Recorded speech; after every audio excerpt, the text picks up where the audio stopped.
Na waziri wa kawi humu nchini Opiyo Wandayi amedokeza uwezekano wa kinara wa chama cha Wiper Kalonzo Musyoka kufanya kazi tena na Raila Odinga katika uchaguzi mkuu ujao wa mwaka 2027.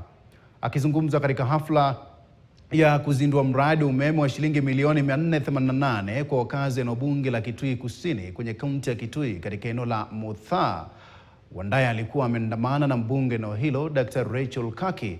Amesema mazungumzo ya kuleta uwiano yanafaa kukumbatiwa, akitaja uwezekano wa Kalonzo kujiunga nao serikalini na harakati za uchaguzi mkuu ujao, huku akifichua kwamba kaunti ya Kitui itanufaika pakubwa na umeme wa shilingi bilioni 2.3. Mheshimu sana. Hapa mbele mimi na hakika hapa mbele kuna uwezekano na Mheshimiwa Kalonzo Musyoka kufanya kazi pamoja na Mheshimiwa Raila Odinga na kufanya kazi pamoja na Mheshimiwa Rais William Ruto ili wasongeshe Kenya iende mbele. Sitakuwa sawa? Ni muhimu sana wananchi wa viongozi wafanye kazi pamoja.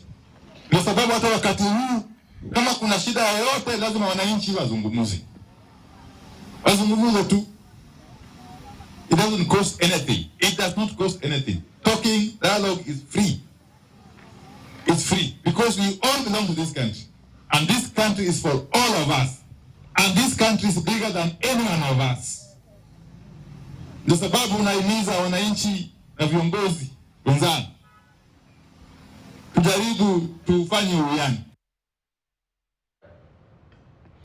Na katibu mkuu wa muungano wa vyama vya wafanyakazi nchini KOTU Francis Atwoli ameunga mkono wito wa kuwepo kwa mazungumzo